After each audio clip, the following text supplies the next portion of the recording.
It all started on a quiet morning in Maplewood Estates, the kind of neighborhood that looked perfect from the outside: manicured lawns, matching mailboxes, and a homeowners association that believed it owned every inch of your soul. My name is Mark Turner. I bought my home here 5 years ago, a small 2-story house on Willow Creek Lane. It wasn't fancy, but it was mine.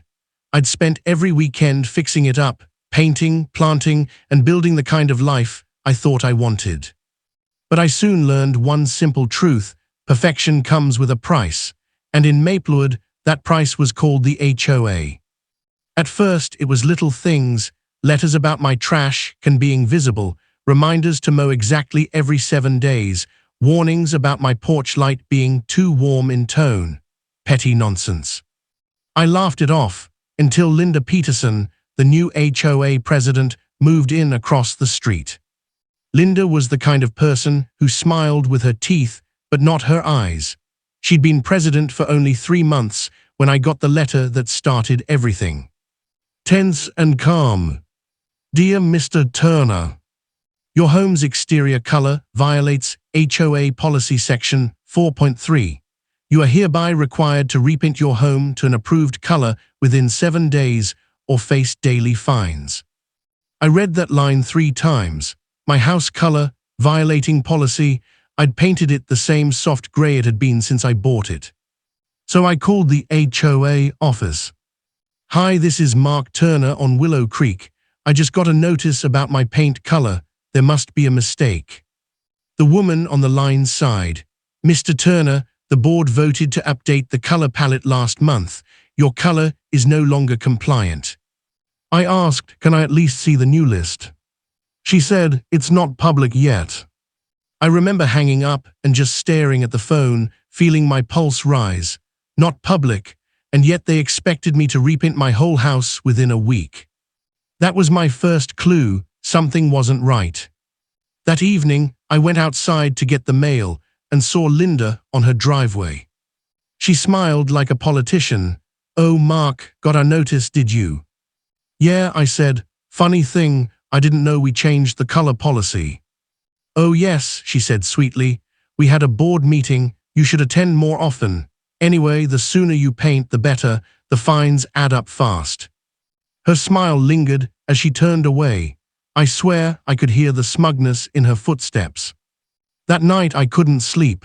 The way she said it, the sooner you paint, the better, felt like a threat. So I did what I always do when someone pushes me. I started digging. The HOA's website had old meeting notes, public records that most people ignored. I found something odd. The board vote that supposedly changed the color rules wasn't listed anywhere. I checked the last 4 meetings, nothing. Then I looked up Linda's husband, Richard Peterson. He owned Peterson Painting and Restoration, LLC. And suddenly, everything made sense. She wasn't just enforcing a new rule. She was creating business, using her HOA power to funnel work to her husband. They wanted me to repaint so they could profit from it. That's when I decided I'd play their game, but by my rules. The next morning, I requested an official paint approval form. Linda emailed back, of course, we'll need to inspect the color sample first. I sent one, a perfectly approved shade of Maplewood beige. She nodded it through without even checking. But what Linda didn't know was that Maplewood beige came in 2 tones, light and dark. The dark tone looked almost brown in the shade and deep charcoal in sunlight. When the paint arrived, I spent every night after work repainting the house myself. Took me 5 days. On day 6, Linda walked over, clipboard in hand, her face tight like she'd smelled something foul. Mark, she said, looking up at the house, that's not beige. Oh, but it is, I said, holding up the paint can label. Maplewood beige, HOA approved, signed by you. She frowned, it looks darker. Well, lighting does that. Want to see the receipt? She stormed off, muttering something about committee review. I just smiled. Because that wasn't the surprise yet. That was just the setup. 3 days later, I got another letter. this time a fine for non-compliance with community aesthetic standards. $100 a day, starting immediately. They were doubling down. So I took it further. I filed a formal complaint with the County Housing Authority, attaching every HOA email, meeting note, and screenshot I had, including the business link between Linda and her husband's company. It took them exactly 2 weeks to respond. And when they didn't come quietly. A county inspector, a state ethics officer, and a local reporter showed up at Maplewood Estates together.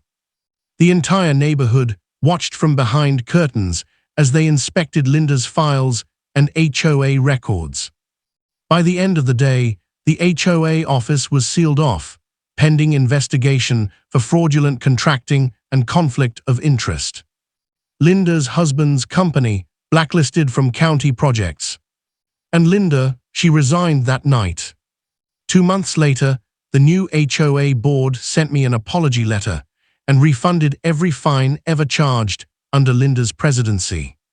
They even asked me to repaint my house again, optional, of course. I didn't. I left it exactly as it was, dark, bold, and free. Because to me, that color stood for something. It stood for the one time someone like me beat the system, with proof, patience, and a little pain. In Maplewood Estates, they learned something the hard way. When you build power on greed, all it takes is one homeowner with backbone to bring the walls down.